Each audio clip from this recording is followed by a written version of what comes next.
రాష్ట్రంలో red book రాజ్యాంగం పరిపాలిస్తుందని YSRCP TUC జిల్లా అధ్యక్షుడు బి. విజయ్ కుమార్ రెడ్డి అన్నారు. వారం నెల్లూరు నగరంలోని జిల్లా వైసీపీ కార్యాలయంలో ఆయన మీడియా సమావేశంలో మాట్లాడారు. ఈ కార్యక్రమంలో గూడూరు ఇన్ఛార్జ్ రాజేష్, వైసీపీ నేత నవీన్ రెడ్డి పాల్గొన్నారు. ఈరోజు రాష్ట్ర ప్రభుత్వంలో ఉన్న మహిళలు రాష్ట్రంలో ఉన్న మహిళలు కోరుకుంటుంది ఒకటి, మీ నిధి ఇవ్వకపోయినా పర్వాలేదు, మాకు రక్షణ కల్పించండి అని కోరుకుంటా ఉన్నారు. ఎందుకంటే మైనర్ బాలికల మీద అత్యాచారాలు జరుగుతూ ఉన్నాయి, మహిళల మీద అత్యాచారాలు జరుగుతూ ఉన్నాయి. మీరు మాకు ఇవ్వవలసిన నిధి ఇవ్వకపోయినా, ఆడబిడ్డ నిధి కింద ఇవ్వాల్సిన నెలకు 1500 ఇవ్వకపోయినా పర్వాలేదు, మాకు రక్షణ కల్పిస్తే చాలు అని కోరుకునే విధంగా ఈరోజు రాష్ట్ర మహిళలు ఈరోజు వేడుకుంటూ ఉన్నారు.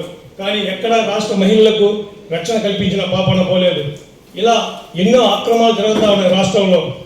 ఒక వారం కిందట మన నగిరి ఎమ్మెల్యే రోజమ్మ గారి మీద కూడా ఆ నగిరి శాసనసభ్యులు భానుప్రకాష్ గారు అసలు అసభ్య పదజాలంతో ఆమెని దూషించడం జరిగింది. ఈ రాష్ట్ర ప్రజలంతా కూడా దాన్ని గమనించారు. ఆమె ఒక మాజీ మంత్రివర్యులు, ఒక జనాదరణ కలిగిన మహిళా నాయకురాలు, అదేవిధంగా ఒక పేరుగాంచిన సినీ నటి కూడా. అలాంటి మహిళ మీద ఒక శాసనసభ్యుడు ఉండి కూడా గాలి భానుప్రకాష్ గారు అసభ్యంగా ఆ మహిళలను చూడకుండా కూడా ఆమెను విమర్శించడం జరిగింది. ఈ రాష్ట్ర ప్రజలు కూడా చూశారు. అంటే ఈ కూటమి ప్రభుత్వం అధికారంలో వచ్చిన తర్వాత ఏ ఒక్క వర్గానికి కూడా రక్షణ లేదు. ఏ ఒక్క మహిళలకు కానీ, విద్యార్థులకు కానీ, బాలికలు కూడా, మైనర్ బాలికలు కూడా ఈరోజు రక్షణ లేదు.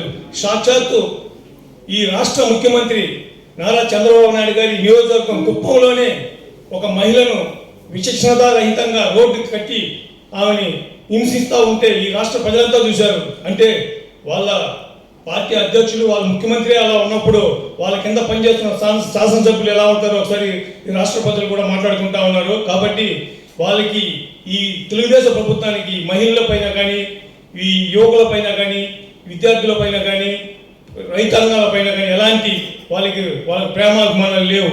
ఇలాంటి ఎన్నో అక్రమాలు, అవినీతులు జరుగుతూ ఉంటే రాష్ట్రంలో మీరు రాష్ట్ర ప్రజలకు ఇచ్చిన హామీలేంటి, మీరు ఎన్నికల సమయంలో మీరు ఈ రాష్ట్ర ప్రజలకు ఏం చేస్తారని చెప్పారో వాటి మీద మీరు చేయకుండా ఈ విధంగా అవినీతి అక్రమాలు చేస్తున్నారు.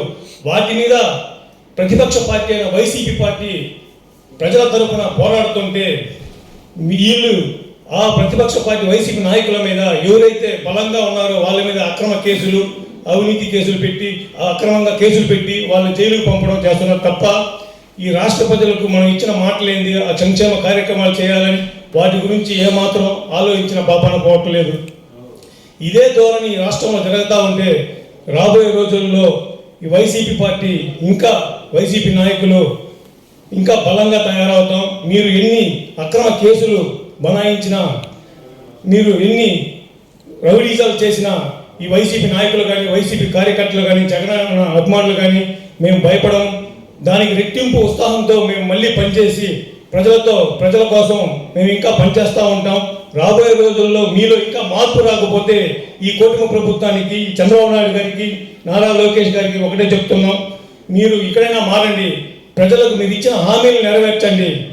వీటిని మీద దృష్టి పెట్టకుండా కేవలం ప్రజల తరపున పోరాడుతున్న వైసీపీ నాయకుల మీద, లీడర్ల మీద, వాళ్ళ మీద అక్రమ కేసులు పెట్టాలని ఒకే ద్వేషం ఆలోచనతో మీరు ఉంటున్నారు. ఆ ఆలోచన విధానం మార్చుకొని రాష్ట్రంలో ప్రజలకు సంక్షేమ పథకాలు అందే విధంగా దానికి తగ్గట్టు పనిచేయాలని కోరుకుంటున్నాం. మీలో ఎలాంటి మార్పు రాకపోతే రాబోయే రోజుల్లో ఈ వైసీపీ పార్టీ ఇంకా ఉధృతంగా మీ మీద పోరాటాలు, ప్రజాస్వామిక పోరాటాలు చేస్తామని సభాముఖంగా తెలియజేసుకుంటున్నాం. పెద్దిరెడ్డి మిథున్ రెడ్డి గారిని మీరు అక్రమంగా అరెస్ట్ చేసిన మేము వైఎస్ఆర్సీపీ తరఫున, వైఎస్ఆర్టీసీ తరఫున మేము తీవ్రంగా ఖండిస్తున్నాం. రాబోయే రోజుల్లో మాకు న్యాయస్థానం మీద నమ్మకం ఉంది. రాబోయే రోజుల్లో న్యాయస్థానంలో మళ్ళీ మేము తెలుసుకుని కడిగిన ముత్యంలాగా మిథున్ రెడ్డి గారు వస్తారు. మళ్ళీ ఈ రాష్ట్ర ప్రజలకు కానీ, ఆ రాజంపేట ప్రజలకు కానీ, చిత్తూరు జిల్లా ప్రజలకు కానీ వాళ్ళ కుటుంబం సేవలు చేసేందుకు ఎల్లప్పుడూ ఉంటారని మనస్ఫూర్తిగా కోరుకుంటున్నాను. గూడూరు టీయూసీ ప్రెసిడెంట్ రాజేష్ గారు మాట్లాడతారు. పత్రికా సోదరులకి, ఇక్కడికి విచ్చేసినటువంటి వైఎస్ఆర్ కార్మిక విభాగం ఆయా నియోజకవర్గ అధ్యక్షులు, జిల్లా అధ్యక్షులు, రాష్ట్ర కమిటీ నుంచి ముఖ్యంగా ఈరోజు రాష్ట్రంలో మనం అందరం చూస్తూ ఉన్నాం. ప్రజలు ప్రజాస్వామ్యంలో ఓటు వేసి గెలిపించింది ప్రజల సంక్షేమము, రాష్ట్ర అభివృద్ధి అనేటువంటి 2 లక్షణాలతో రావాల్సిన అవసరం. గడిచిన 13 నెలలుగా మనం చూసినట్లయితే ఒక కక్షపూరితమైనటువంటి వాతావరణంలో ఈ రాష్ట్ర ప్రభుత్వం యొక్క పరిపాలన కొనసాగుతూ ఉంది. అందులో ప్రధానంగా 2 అంశాలు తీసుకున్నారు. విలేకరుల సోదరులు గమనించాలి. ఈ రాష్ట్ర ప్రభుత్వము అప్పుడు ఊపిలో నుంచి డైవర్షన్ పాలిటిక్స్ చేయడానికి 2 అంశాలు తీసుకున్నారు. ఒకటి అక్రమ మద్యము, రెండోది అక్రమ మైనింగ్. ఈ ప్రధానమైనటువంటి రాష్ట్ర రెవెన్యూని పెంచేటువంటి విభాగాలు. ఇక్కడ గత ప్రభుత్వంలో మేము తీసుకున్నటువంటి సంచలనాత్మక నిర్ణయాలను ఆనాటి కేంద్ర రాష్ట్ర ప్రభుత్వాలు ఒక కమిటీని వేసి ఈ పాలసీల పైన సమీక్ష చేసి రివర్స్ టెండరింగ్ ద్వారా ఈ యొక్క మద్యం పాలసీలు కావచ్చు, మైనింగ్ పాలసీలు కావచ్చు, నిష్ఠాతులైనటువంటి దాంట్లో ఎంతో అనుభవం గడిచినటువంటి అధికారుల చేత దేశవ్యాప్తంగా అనేక రాష్ట్రాల్లో అమలవుతున్నటువంటి మద్యం పాలసీల పైన ఒక సమగ్రమైనటువంటి విచారణ చేసి అప్పుడే ఈ రాష్ట్రంలో కొత్త పాలసీ తీసుకురావాలన్న విషయాన్ని రాష్ట్ర కేంద్ర ప్రభుత్వాలు అప్పట్లోనే శాబాష్ అనిపించుకున్నటువంటి దాఖలాలు ఉన్నాయి. అయితే ఆ మద్యం పాలసీని ఎలా చెడగొట్టాలి, ఈ రాష్ట్రంలో ప్రజల చేత ఎలా ఎక్కువ తాగించాలి, ఆ యొక్క మద్యం పాలసీలో ఇప్పుడున్నటువంటి పచ్చమూకలు, వాళ్ళ యొక్క రౌడీ మూకలు గ్రామ గ్రామాన వార్డుల్లో వాళ్ళకి కట్టబెట్టి బెల్ట్ షాపుల ద్వారా అత్యధికంగా అమ్మిస్తూ ఈ రాష్ట్రాన్ని మద్యం పాలసీలకు వ్యతిరేకంగా మద్యం వేరులై పారే విధంగా వాళ్ళకు కొత్త పాలసీ తీసుకురావడానికి ఇవాళ మద్యం స్కామ్ తీసుకొచ్చి అభూత కల్పనలు చేస్తూ ఉన్నారు. సోదరులు గమనించాలి. గ్లోబల్ అని ఒక అతను ఉన్నాడు. ఒక అబద్ధాన్ని 100 సార్లు చెప్తే అది నిజమైపోతుంది. అతనికి పేటెంట్ హక్కులు ఎవరైనా ఉంటే ఈ రాష్ట్రంలో చంద్రబాబు నాయుడు. ఆయన ఏది కూడా నిజం మాట్లాడు. అసలు మద్యము కుంభకమే లేదు, కుంభకోణం అనేదే లేదు. ఎంతో పారదర్శకంగా ఈ రాష్ట్రంలో దాదాపు 2 లక్షల మంది నిరుద్యోగులకు మద్యం పాలసీ ద్వారా వాళ్ళకు జీవనోపాధి కల్పించడం జరిగింది. నేరుగా ప్రభుత్వ అకౌంట్కి ఆ డబ్బులు మళ్లించడం జరిగింది. ఒక లేని కుంభకోణాన్ని సృష్టించి, లేని పత్రాలను సృష్టించి కుబేర సినిమా తరహాలో ఈ యొక్క మద్యం పాలసీ యొక్క కుంభకోణాన్ని తీసుకొచ్చి అక్రమ పద్ధతుల్లో ప్రజాదరణ కలిగినటువంటి వైఎస్ఆర్సీపీని ప్రజల్లో పలసన చేయడానికి ఈ యొక్క కుంభకోణంలో భాగంగా గౌరవ సభ్యులైనటువంటి మన రాజంపేట పార్లమెంటు సభ్యులైనటువంటి మిథున్ రెడ్డి గారి పైన అక్రమ కేసు బనాయించారు. ఈ కేసులో అనేక మంది అమాత్యులు ఉన్నారు. అందరికి సంబంధించినటువంటి కేసులు అంతా కూడా తెరిచిన తెల్ల కాగితం లాంటిది. ఇది మనం నిశ్చితంగా గమనించాల్సిన అవసరం ఉంది.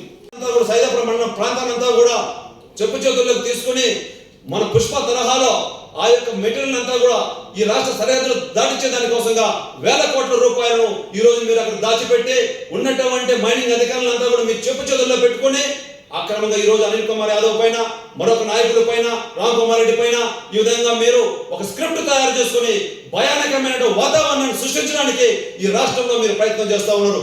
మీరు ఇటువంటి అక్రమ కేసులు ఎన్ని బనాయించినా సరే ఈ రాష్ట్రంలో ఉన్నటువంటి వైఎస్ఆర్సీపీ కార్యకర్తలు ఎవరు కూడా భయపడేటువంటిది లేదు. కేసులు మా పార్టీయే, మా నాయకుడే, ఉద్యమ నాయకుడు 16 సీట్లతో మొదలైనటువంటి మా నాయకుల యొక్క ప్రస్తావనము 16 నెలలు జైల్లో ఉన్నారు.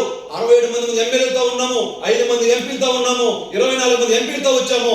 రాబోయేటువంటి రోజుల్లో ఖచ్చితంగా చెప్తున్న పత్రికా విలేకరుల సమావేశంలో మీరు ఎన్ని కుట్రలు పన్నినా, అక్రమ మైనింగ్ అన్నా, అక్రమ మద్యం పాలసీ అన్నా, లేదా అక్రమ ఇసుకన్నా, వీటన్నిటికి కూడా మేము సమాధానం చెప్పేదానికి ఈ రోజు రాష్ట్ర ప్రభుత్వం అత్యంతమైనటువంటి ముఖ్యులందరూ కూడా డిబేట్కి వస్తే రాష్ట్ర స్థాయిలో కానీ జిల్లా స్థాయిలో కానీ మేము చర్చించడానికి సిద్ధంగా ఉన్నాం. ఆ రకమైనటువంటి చర్చకు రావాలి తప్ప మీరు తప్పుడు స్క్రిప్టులతోటి, సినిమా టైటిల్ తోటి మీరు మీకు కావాల్సినటువంటి చెప్పు చేతున్నటువంటి ఒక యంత్రాంగాన్ని సృష్టించుకొని పోలీసులో కావచ్చు, లేకపోతే ఇంకో స్థానంలో కావచ్చు, వాళ్ళ ద్వారా మీరు స్క్రిప్టులు తయారు చేసుకొని మన నాయకుల మీద కేసులు పెట్టినంత మాత్రాన అవి తాత్కాలికమే అవుతాయి తప్ప అవి శాశ్వతమైనవి కావు. మీరు తీసుకొచ్చినట్టు ఈ స్క్రిప్ట్ నాయకులంతా కూడా, ఈ అధికారులంతా కూడా రాబోయేటువంటి 2027 జన్యులో కానీ సార్వత్రిక ఎన్నికలు 2029లో జరిగినా కానీ ఖచ్చితంగా ప్రజలు గుణపాఠం చెప్తారు. ఈ యొక్క స్కామ్లు ఏమీ లేవు, ప్రజలు గమనిస్తూనే ఉన్నారు. మరొక విషయం చెప్తా ఉన్నాము, ఈ యొక్క స్కామ్లన్నీ కూడా కేవలం తెలుగుదేశం పార్టీ నాయకులు చెప్పినా మీ భాగస్వామ్య పక్షాలు అనేటువంటి ఇతర పక్షాలు ఎందుకు మారటం లేదు, ఎందుకు ఆ విధమైన వివరణ వాళ్ళు ముందుకు రావటం లేదు? ఒకసారి ఆలోచించుకోండి. వాళ్ళకు కూడా మీ నాయకులు మీ ఇద్దరు అబ్బా కొడుకులు చేసేటువంటి నాటకాలకు సహించడానికి ఇప్పటికే మీలో ఒకరు తయారైనాయి. ఈ విషయాన్ని కూడా ప్రజలు గమనిస్తూనే ఉన్నారు. డూపు లేదు, మొత్తం జీరో సూపర్ అయిపోయినారు. మీరు ప్రజల దగ్గర ఏ సమాధానం చెప్పుకునే స్థితిలో ఉన్నారు కాబట్టి ఈ 2 పాలసీని ప్రధానంగా తీసుకొని అక్రమంగా దాంట్లో బెయిల్ రాదు కాబట్టి 6 నెలల పాటు 3 నెలల పాటు జైల్లో పెట్టేస్తే ఆ కింద ఉన్నటువంటి దిగువ స్థాయి నాయకులు బయటికి రాలేరు కాబట్టి మీ ఆగడాలు కొనసాగిస్తున్నాను. మొన్న కూడా మీరు డైరెక్ట్ ప్రజల ద్వారా గెలవలా. మీ మాయాజాలం ఈవీఎంలను ఇప్పటికే జాతీయ మీడియా తిప్పి ఉన్నది.